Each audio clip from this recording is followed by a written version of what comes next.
How we doing? It's Mailman Nick. Follow me on Instagram at Nick Venti. If you enjoy this content, please give me a thumbs up. Don't treat me like a 204B over here.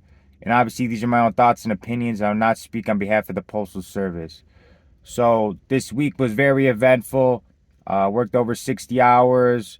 Um, let's see, I worked over 60 hours. I had to break up that fight. I had this dog incident again I wanted to talk about because it's the same dog. It was like 2 weeks ago where it tried to attack me, but it was on the leash at the time. So this happened yesterday. So this dog is a big ass dog. I don't know what type of dog it is. It looks like it could, if it lived in Alaska, it would be fine. That's a big aggressive dog, right? And it's in a cul-de-sac. So the the relay, it you go down the one street, and then you turn and walk this cul-de-sac. It's all walking. So you go down the one street, and then you go into this cul-de-sac, and the dog is in the cul-de-sac, right? When I saw it, I'm like, okay, rubber band their mail.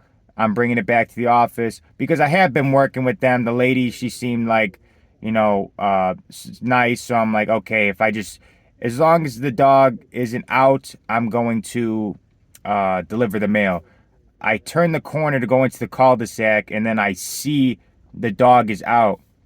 I'm like, all right, no problem. Boom, rubber band the mail and keep walking. But then I realized, oh shit, it's not on a leash. It came beelining for me. Uh, and then luckily there was a tree right there. I got into the tree, and now I look fucking ridiculous. I'm in a tree, and I'm waiting for someone to come out. Nobody came out. Like there's multiple houses in that area. Nobody decides to come help me. And I see a little girl, and I'm like, hey, come up with me. And she's like, no, that's Alex. And she was trying to feed the dog and lure it away from me. And the dog wasn't attacking her until she was starting to feed it. And then all of a sudden the dog turned on her and started ripping her arm. Like you see those like police training videos where they have the padding on their arm. That's how the dog was shaking her arm. And uh, I pulled her up on the tree with me, and still nobody came out. It was the biggest.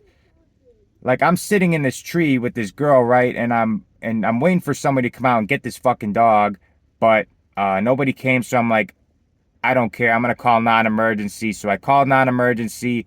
The cop came. The girl got to her house. She was a neighbor girl, and the cop gave me a ride to my truck because I'm like, this dog is still loose. It's from the cul-de-sac, but now it's like roaming around the neighborhood.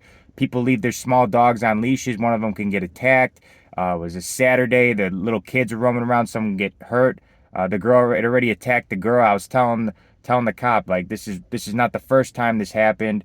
I really hate doing that. I don't like getting not emergency involved, but someone else can get hurt, and I wouldn't have felt good with myself if that dog hurt somebody. So called non-emergency. The cop gave me a ride back to my truck, and I called my supervisor, let her know the situation. Like, hey, like this big aggressive dog, ready to attack the girl. It came running at me, and she told me to go like 3 relays ahead of my route to avoid the area until they got that settled. So I don't know what happened. They took my information, never called me back, never updated me on what happened. So um, after I was done with the back half of my route, I went back to do the middle, and I didn't see. Well, I didn't do that specific street, but it was still that area, and I didn't see any, issues. So finished my route, and did 2 hours on City 12.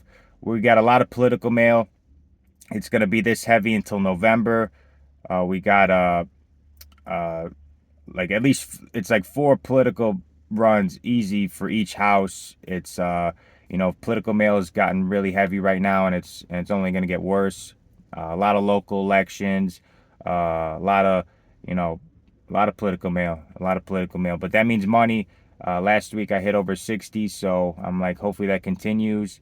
And yeah, that the thing with that dog, like the route itself, I don't mind the route itself, but with all these dogs and all these that's so the irresponsible owners, I really hope they get fined, to be honest. I really hope they get fined. I'm sure that's not the first time that's happened. But there's a route that's going to be coming up for bid. It's City 23. It's in town. I know a few people I've done that route before as my extra, so I know There's a few people who live on that route that I went to high school with that I know. It's it's overburdened. It's gonna get cut. My supervisor's gonna be walking it, I think, next week. It's like 10 hours on it's like a 10-hour route, so I think it'll be cut at least a half hour, at least an hour. Uh, Other carriers said they haven't seen routes get cut more than an hour, but it's gonna get cut, so I'm thinking about bidding on it. It's in town. The only person who I think could outbid me is another carrier who just lost his route because he quit and then came back. But that's why City 23 is up, because City 23 bid on his route 38. So now he's on City 7, and because he lost his route, but I heard that he lost his seniority. So I got to see if I have higher seniority than him now, because he left. He was an unassigned regular. Now he's going to be assigned City 7. And that's what sucks about quitting, because like he had all that seniority built up. He had a very nice route, and now he lost his route. I think he lost his seniority, and I got to see if I have higher seniority than him, because if I do, he said he was going to bid on it. If I do have higher seniority than him, then I'll definitely get it, because nobody else is going to bid on that route. It has a lot of shitty apartments, but I'm also thinking about my body too. 15 miles of walking versus dealing with some shitty apartments and being in town, less dogs and stuff like that. City 23 seems like the best bet. So I'm really hoping when that goes up, I'm gonna ask around. I'm gonna ask my supervisors what the seniority looks like if I have higher seniority than him, and see. I'm gonna bid anyway, no matter what. You always gotta bid no matter what, because you never know what's gonna happen. So definitely gotta bid on that when it goes up, because you know, it'll be a lot easier on my body, less dogs. It'll be in town. I'll know a lot of the people out there. But City 4 is not a bad route. It's just a lot of walking, a lot of dogs, a lot of extra curricular BS that you got to deal with. So, but yeah, that was what happened yesterday with the dog. I hate that I had to call non-emergency, but I wouldn't have felt right with myself if that big dog, and it's a big dog too. Like, I'm 6'3", and it's a big dog. Trust me.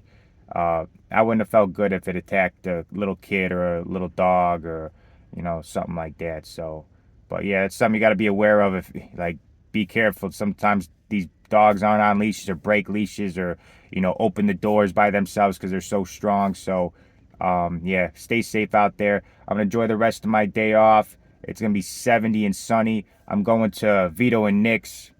Right now, I'm gonna order pizza, and I'm gonna do my cheat meal Sunday. I never been to Vito and Nick's, so yeah, can't wait for that. So thank you guys all for watching. I'll see you guys in the next one.